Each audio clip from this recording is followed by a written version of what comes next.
Odysseus left Troy with 12 ships and more than 600 men under his command, and not a single one of them would make it home alive. The war itself had dragged on for 10 grinding years, a stalemate broken only when Odysseus devised a plan built on deception rather than force. He proposed constructing a giant wooden horse, hollow enough to conceal a squad of soldiers inside its frame. It was offered to Troy as a parting gift from a supposedly defeated army. It remains one of the earliest recorded examples of psychological warfare succeeding where a decade of direct assault had failed. The Trojans took the bait completely. They hauled the horse through their own gates and celebrated late into the night, convinced the war was finally over. Once the city fell silent, the hidden Greeks climbed out and opened the gates for the rest of the army. Together, they burned Troy to the ground. Odysseus walked away a certified hero. He fully expected a short and uneventful voyage home to his wife Penelope and his son Telemachus on the island of Ithaca. That confidence would prove to be his first and most persistent miscalculation. That expectation collapsed almost immediately. Their first stop was Ismaros, home to the Cicones, where Odysseus's men raided the city for supplies and then made the costly decision to stay and celebrate instead of leaving on schedule. The Cicones regrouped overnight and counterattacked at dawn. 72 of his men were killed before the fleet finally escaped by sea. It was an early, expensive lesson in discipline, and it was a lesson nobody on the crew seemed to actually absorb going forward. A storm then pushed them toward the island of the Lotus Eaters, where the local plant offered something more dangerous than any monster: total contentment. Anyone who ate the lotus forgot their home, their families, and their reason for wanting to leave at all. Odysseus had to physically drag his own men back to the ships by force, restraining some of them, in a preview of a recurring theme. His crew's appetites and impulses would keep undermining his plans for the remainder of the journey home. The most consequential mistake of the entire voyage happened next, on the island of the Cyclops. Odysseus took 12 men to explore a cave that turned out to belong to Polyphemus, a one-eyed giant and a son of the sea god Poseidon. Polyphemus sealed the entrance with a boulder so massive that no group of men could move it, trapping the crew inside with him. He began killing and eating them one at a time as the days passed with no clear way out.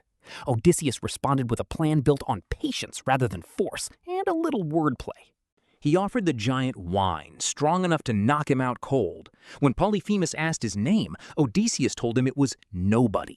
Once the giant passed out drunk, Odysseus and his remaining men drove a sharpened, fire-hardened olive stake into his single eye, blinding him instantly and permanently while he slept off the wine. When Polyphemus screamed in agony, the other Cyclops outside called out to ask who was attacking him. His answer sealed the trick completely. Nobody is hurting me. Believing there was no real threat to respond to, the other Cyclops shrugged and went back to their business. Odysseus's men slipped past the blinded giant by strapping themselves to the bellies of his sheep as he herded them out to pasture the next morning. It should have ended there, a clean and total escape with no lasting consequences at all.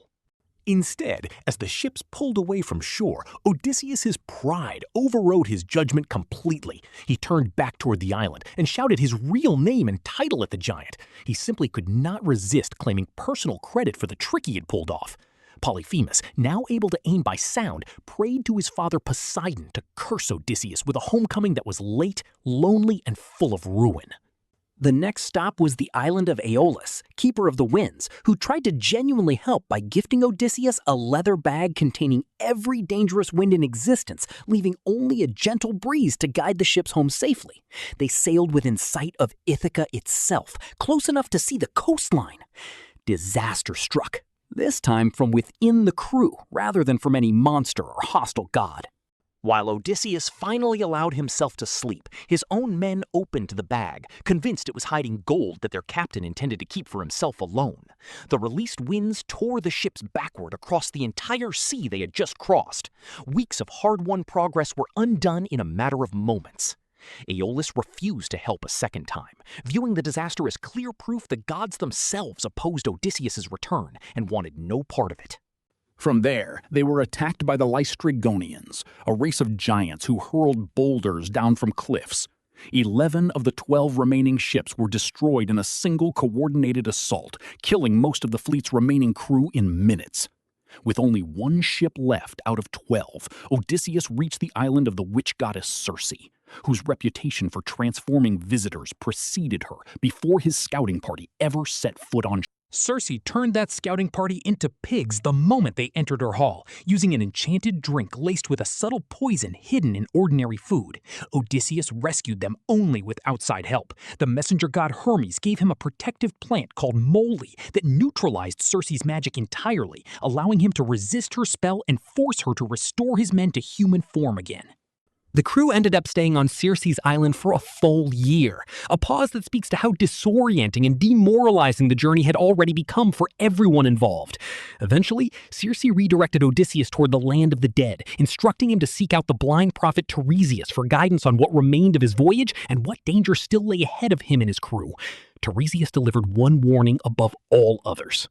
He said to never touch the cattle belonging to Helios, the sun god, no matter how desperate the crew became for food along the way. Ignoring that single instruction, Tiresias said, would cost Odysseus everything he had left, including the lives of every man still under his command.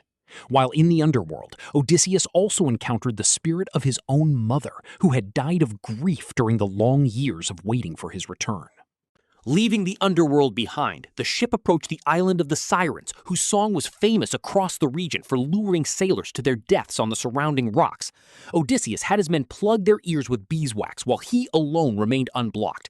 He was tied tightly to the mast so he could hear the song without being able to steer the ship toward it, satisfying his own curiosity without risking his entire crew. Immediately after came a brutal no-win choice between two disasters: Scylla, a six-headed monster mounted on a cliffside, and Charybdis, a whirlpool capable of swallowing the entire ship whole. Odysseus chose to sail closer to Scylla, accepting the loss of 6 crewmen to her grasping heads rather than risk the total destruction that Charybdis represented for every single person aboard the ship. The fatal breaking point came on the island of Thrinacia, where Helios kept his sacred cattle grazing peacefully in open fields. Trapped by bad weather and slowly running out of food, Odysseus' starving crew ignored his direct warning. They slaughtered the cattle while he slept, gambling that the gods would somehow overlook the offense entirely. The gods did not overlook it for even a moment. Zeus responded by destroying the ship with a single thunderbolt once they finally set sail again. Every man aboard drowned, except Odysseus himself, who survived the wreckage. He alone survived by clinging to floating debris, washing up eventually on the island of Ogygia, home to the goddess Calypso, who kept him there for 7 full years while offering him immortality in exchange for staying with her forever. Zeus eventually ordered Calypso to release him, and Odysseus built a raft to continue home. Poseidon smashed it apart anyway, in one last act of vengeance for the blinding of his son years earlier. Battered, but still alive, Odysseus finally reached Ithaca roughly 20 years after he had first left for Troy, expecting a homecoming that bore no resemblance to what he actually found waiting for him. His palace had been overrun by 108 suitors. All of them were pressuring his wife Penelope to remarry, while systematically consuming his household's wealth in an extended, uninvited feast. Athena disguised Odysseus as an aging beggar so he could enter his own home unnoticed, assess the situation firsthand, and plan his response without tipping off the men who had taken over his household. The only creature to recognize him instantly, disguise or not, was his elderly dog Argos, who mustered just enough strength left in his body to acknowledge his long-absent master before dying on the spot. Meanwhile, Penelope was still entirely unaware of who the beggar really was. She announced a contest. She would marry whichever suitor could string Odysseus' old bow and fire an arrow cleanly through 12 lined-up axe heads. Every one of the suitors failed the challenge outright, unable even to bend the bow enough to string it properly. The disguised beggar then stepped forward and strung the bow with visible ease. He threaded the arrow through all 12 axe heads without a moment's hesitation. He immediately turned the weapon on the suitors themselves, and with his son Telemachus fighting beside him, killed all 108 men in a single violent reckoning. Even after the slaughter, Penelope remained cautious rather than immediately convinced, wary of imposters after 20 long years of false hopes and disappointing rumors. She tested him with one final, deeply private detail. She asked a servant to move their marriage bed out of the room. Odysseus objected immediately, explaining that the bed could not be moved because he had built it himself around a living olive tree still rooted firmly in the ground. That single, unmistakable detail was the proof Penelope needed, something only the real Odysseus could possibly have known about their home. After 20 years, 2 wars, and a voyage that destroyed his entire fleet and nearly every man in it, Odysseus and Penelope were finally reunited, closing a homecoming that had taken roughly a decade longer than it ever should have needed to. Taken together, the whole voyage collapsed into a repeating pattern. A workable plan was wrecked again and again by a lapse in discipline, either Odysseus' own pride or his crew's impatience.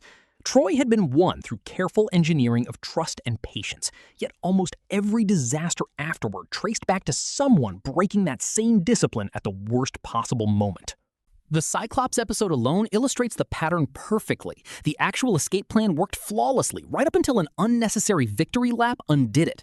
The Bag of Winds is arguably the clearest case of a team failing its leader rather than a leader failing his team.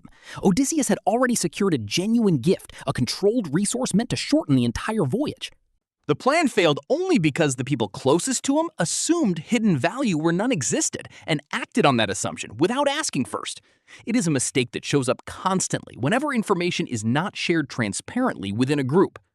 The Thrinacia disaster follows the opposite pattern. Clear instructions given well in advance, ignored under pressure once resources ran short and morale collapsed. Odysseus warned his men specifically about the cattle. Hunger and exhaustion overrode a directive that everyone had heard and understood perfectly well beforehand. Consequences arrived immediately and fell on everyone equally, regardless of who actually violated the original instruction. By the time Odysseus reaches Ithaca alone, the story has quietly become less about monsters and more about restraint under provocation. He absorbs the sight of his home overrun by suitors without acting rashly.